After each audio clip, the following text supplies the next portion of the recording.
సంఘాన్ని దర్శించినప్పుడు ఈ యొక్క 11వ అధ్యాయము ఈ 3వ వచనంలో అక్కడ ఉన్నటువంటి సంఘంలో ఉన్నటువంటి పురుషులకు తెలియజేస్తున్నాడు. వినాలి.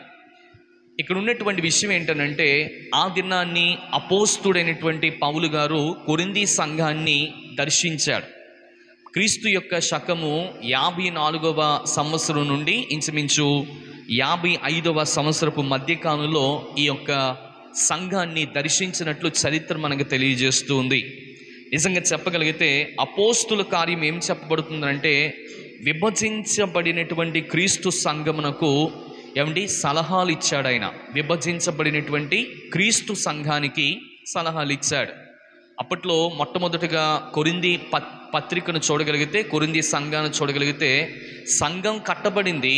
అయితే సంఘము అనేకమైనటువంటి విధాలుగా ఎవరికి ఇష్టమైనటువంటి జీవితాన్ని వారు జీవిస్తూ ఉన్నారు.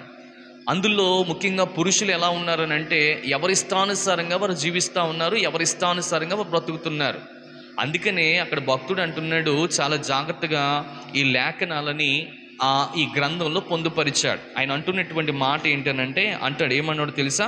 ప్రతి పురుషునికి శిరస్సు క్రీస్తనియు, స్త్రీకి శిరస్సు పురుషుడనియు, క్రీస్తుకు శిరస్సు దేవుడనియు మీరు తెలుసుకొనవలి అని కోరుచున్నాను అన్నాడు. ఇప్పుడు చెప్పండి, ప్రతి పురుషునికి శిరస్సు ఎవరు చెప్పండి? ప్రతి పురుషునికి కూడా క్రీస్తు. శిరస్సు అంటే ఏంటి? మీ తల. చెప్పండి, మీ తల మీరు ఎలా ఉండాలో తెలుసండి? పైకి ఎత్తుకునేవారుగా ఉండాలి. మీ తల ఈ రోజున పైకి ఎత్తబడింది అంటే కారణం ఏంటి? చెప్పాలి. కారణం ఏంటి?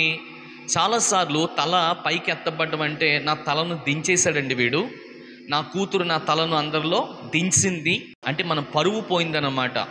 పరువుని దేంతో పోల్చాడు? తలతో పోల్చాడు. కనుక ఈ రోజున మన పరువు నిలబెట్టడానికి మనం ప్రయత్నించే వారంగా ఉండాలి. అందుకనే పౌలు మహాశయుడు అంటున్నాడు, ప్రతి పురుషునికి, ఈ లోకంలో పురుషుడిగా జన్మించినటువంటి ప్రతి పురుషునికి కూడా శిరస్సు ఎవరై ఉన్నారో తెలుసండి? ఎవరై ఉన్నారు? ప్రభువే ఉన్నాడు, క్రీస్తు అయి ఉన్నాడు. కింద అంటున్నాడు, స్త్రీకి శిరస్సు ఎవరో తెలుసా? పురుషుడు. చెప్పండి, స్త్రీకి శిరస్సు ఎవరు? పురుషుడు. పురుషునికేమో శిరస్సు చెప్పాలి, క్రీస్తు అయి ఉన్నాడు. మరి స్త్రీ అంటే ఎవరు? మీరు చేసుకునేటువంటి మీ భార్యకు, లేదా మీరు తాళి కట్టినటువంటి మీ భార్యకు ఇప్పుడు శిరస్సు ఎవరు చెప్పండి? చెప్పాలి. ఎవరు చెప్పారు? మీరే. మీరు ఎవరైతే తాళి కట్టారో కనుక తన బాధ్యత అంతా కూడా ఎవరు తీసుకుంటున్నారు? ఇప్పుడు మీరే తీసుకుంటున్నారు. ఇప్పుడు తనకు సమాజంలో నివసిస్తుందంటే, సమాజంలో ఒక గౌరవం ఉందంటే, సమాజంలో ఆవిడకి పేరు ప్రఖ్యాతులు ఉన్నాయి, అయితే మీ బట్టే ఉన్నాయి. ఎందుకు తెలుసా? మీరు క్రీస్తుని ధరించుకున్న వారుగా ఉన్నారు కనుక ఇప్పుడు మిమ్మలను ఆమె ఏం చేస్తుందో తెలుసా? ధరించింది. అందుకని బైబిల్ గ్రంథంలో మీరు చూడగలిగితే, స్త్రీలందరూ కూడా దేవుని మందిరానికి వచ్చేటువంటి సమయంలో వారందరూ ముసుగులు వేసుకుంటారు, తలకు ముసుగులు వేసుకుంటారు. కారణం ఏంటో తెలుసండి? ఆ ముసుగు ఎందుకు వేసుకుంటారు, లేకపోతే వారికి ఉన్నటువంటి ఆ యొక్క కురులను ఎందుకు కనిపించకుండా వేసుకుంటారనంటే, పురుషునికి ఇచ్చేటువంటి మర్యాద, పురుషుణ్ణి ఎల్లకాలము కూడా కాపాడుకునేటువంటి మర్యాదగా అది మనకు సూచిస్తూ ఉంది. లోకంలో ఉన్నటువంటి ప్రతి పురుషునికి కూడా శిరస్సు ఎవరై ఉన్నారు? క్రీస్తు అయి ఉన్నాడు, క్రీస్తు ప్రభు వారై ఉన్నారు. మీ అందరికీ కూడా హెడ్ ఆఫ్ ద డిపార్ట్మెంట్ ఎవరు అంటే యేసు ప్రభు వారు. మరి యేసు క్రీస్తు ప్రభు వారు ఎవరి మీద ఉన్నారు అని అంటే, మీ యొక్క వ్యక్తిత్వంలో ఉన్నాడు ఆయన. అంటే ఈ రోజున మీరు తల ఎత్తుకున్నారంటే సమాజంలో దేవుడు మిమ్మల్ని తల ఎత్తుకునేవాడిగా ఉంచాడు తప్ప తల దించుకునేటువంటి వాడిగా ఆయన చేయలేదు. కనుక మీరు తల ఎత్తుకున్నారంటే ఆటోమేటిక్గా మీరు కట్టుకున్నటువంటి భార్య కూడా తల ఎత్తుకుంటుంది. కనుక అన్నాడు, స్త్రీకి కూడా ఎవరిప్పుడు ముఖ్యం? చెప్పాలి భర్తే శిరస్సు అయి ఉన్నాడు. అవునా?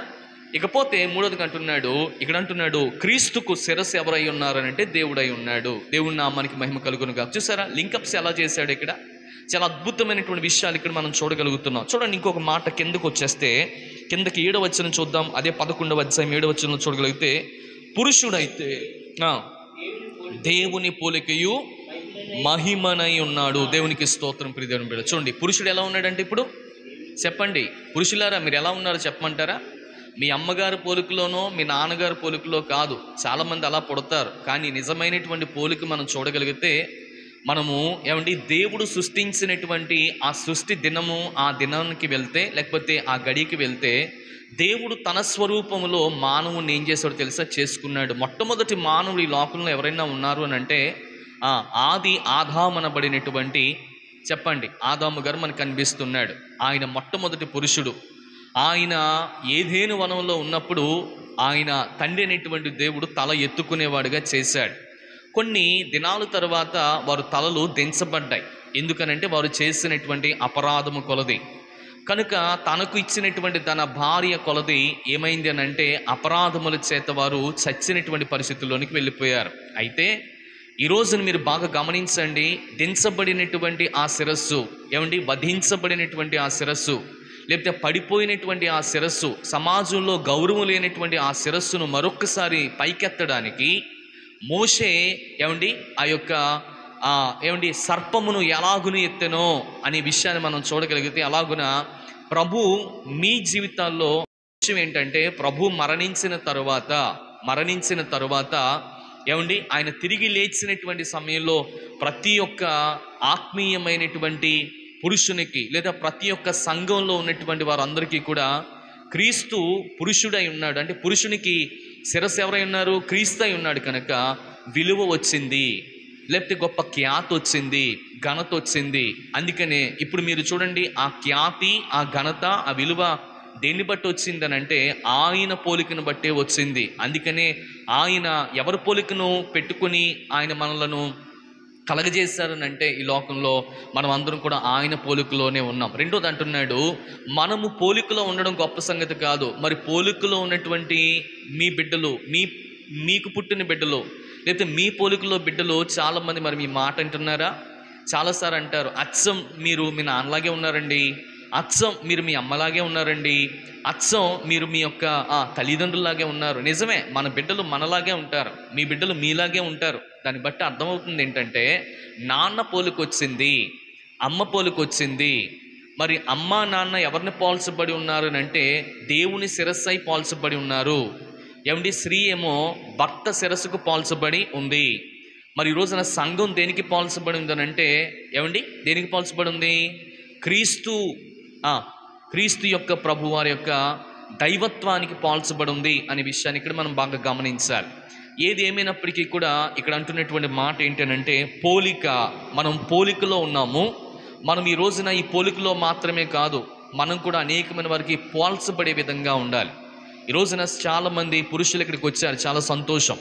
మీరు ఈ రోజున దేవుడు మీతో మాట్లాడుతున్న మాట ఏంటనంటే మీరు కొంచెం పోల్చబడి నడుచుకునేవారుగా ఉండాలి. ఎలా పోల్చబడాలి? లోకంలో ఉండేవారుగా కాదు, లోకస్తులు ఉండేటువంటి వారుగా కాదు, నీ దేవుని పోలికను నువ్వు పోల్చబడేటువంటి వారుగా నడుచుకోవాలి. సాక్షాత్తు దేవుడు ఏ విధమైనటువంటి పోలికనైతే కలిగి ఉన్నాడో ఆయన పోలిక పరిశుద్ధమైన పోలిక, పవిత్రమైన పోలిక, నిష్కలంకమైనటువంటి పోలిక, ప్రేమ కలిగినటువంటి పోలిక.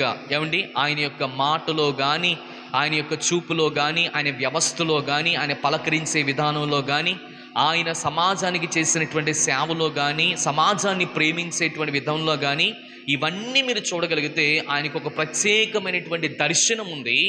ఒక ప్రత్యేకమైనటువంటి ఏముందో తెలుసండి, ఒక ప్రత్యేకత ఆయనలో సంతరించుకుంది. కనుక ఈ ప్రత్యేకమైనటువంటి పోలిక, ఆ సంతరించుకునేటువంటి విధానము ఎవరికి ఉండాలి? ఆ పోలికనంటే ఆయనను ఏమండి పోల్చి నడుచుకునేటువంటి మీకు అనబడినటువంటి పురుషులకు ఉండాలని ఇక్కడ ప్రభు మనతో ప్రత్యేకంగా మాట్లాడుతున్నాడు. ప్రియ దేవుని బిడ్డలారా, దేవుని నామానికి మహిమ కలుగును గాక. కనుక ఈ రోజున ఈ యొక్క పురుషుల కొడుకుకు విచ్చేసినటువంటి మీరందరూ తెలుసుకోవాల్సిన విషయం ఏంటంటే మీరు ఎవరినో పోల్చుకుని నడుచుకోవడం కాదండి. మీరు ఎవరినో చూసి ప్రియ దేవుని బిడ్డలారా గమనించండి, నేను ఇలా ఉండాలి అలా ఉండాలని కాదు. ఈ రోజున దేవుడే చెప్పాడు, నేను నీకు శిరస్సు అయి ఉన్నాను కనుక నీ శిరస్సు మీద నీకు శిరస్సు అయి ఉన్నవాడిపోయినటువంటి నీ జీవితాన్ని, ఏమండి కృంగిపోయినటువంటి నీ జీవితాన్ని, నలిగిపోయినటువంటి నీ జీవితాన్ని ఏమండి ప్రభావితం చేసి నిన్ను ఒక గొప్ప స్థితిలో ఉంచినటువంటి ఆయనను చూసి ఆయన పోలిక చేతను నడుచుకోవాలని నీ ప్రభు పక్షాన్ని మాటలు నేను తెలియజేస్తున్నాను. చాలాసార్లు దేవుని మందిరానికి వస్తాం కానీ ఆయన పోల్చి నడుచుకునే వారంగా ఉండం. చాలాసార్లు దేవుని మందిరానికి వస్తాం కానీ ఆయనను ఆలోచించేటువంటి వారంగా ఉండం. మన వ్యవహారం మందే, మన ఆలోచన మనవే, మన సిద్ధాంతం మందే, మన క్రమం మందే. ప్రియ దేవుని బిడ్డలారా గమనించండి, పైపెచ్చు చాలాసార్లు ఎవరిని మెడలో ఒకవేళ సిలువేసేసుకునే వారంగా ఉంటాం. పైపెచ్చు మనం కట్టినటువంటి గృహాల్లో పైన కదండి ఈ యొక్క గృహం ఎవరికి సంబంధించింది? ప్రభువారికి సంబంధించింది అని అంటాం. అంటే మీరు ఇల్లు ఇచ్చినంత మాత్రాన కాదు, లేకపోతే మీ మనసులో లేకపోతే మీ శరీరం మీద సిలువ వేసుకున్నంత మాత్రాన, ఏదో సిలువ బిల్ల వేసినంత మాత్రాన కాదు. మీ యొక్క కర్మ వాచ సమస్తం కూడా దేవునికి ఇచ్చేటువంటి వారైనటువంటి పోలికతో మీరు నడుచుకోవాలని నేను ప్రభు పక్షాన్ని మాటలు నేను తెలియజేస్తా ఉన్నాను. దేవుని నామానికి మహిమ కలుగును గాక. రండి, ఒకవేళ ఈ రోజున చూడండి, తల చెడిపోయింది అనుకోండి. ఈ రోజున చాలామంది తలలు ఏమవుతుందో తెలుసా, చెడిపోయే విధంగా ఉంటున్నాయి. అవునా కదా, చెప్పండి. చాలామంది తలలు చెడిపోతున్నాయి. తలలు చెడిపోవడం అంటే ఏంటి? తల ఎవరికి సాదృశ్యంగా ఉందంటే క్రీస్తు ప్రభు వారికి సాదృశ్యంగా ఉంది. ఈ తలలు చెడిపుకునేవారుగా ఉంటున్నారు. చెడు ఆలోచనలకి, చెడు చూపులకి, చెడు యొక్క ఉద్దేశాలు. చాలామంది తలలు చెడిపోతే చూడండి, వారి జీవితాలు ఏమవుతాయి? నాశనానికి వెళ్ళిపోతాయి. కానీ ఈరోజు నాశనానికి వెళ్లకుండా ఆయన పోలికలో నేను చేరుకోవడానికి దేవుడు ఇష్టపడుతున్నటువంటి సమయంలో మీరు చేయవలసినటువంటి ఆ గొప్ప సంగతి ఏంటనంటే, ఆయనను పోల్చబడి నడుచుకునేటువంటి వారుగా ఉండాలని నేను ప్రభు పక్షాన్ని మాటలు నేను తెలియజేస్తా ఉన్నాను.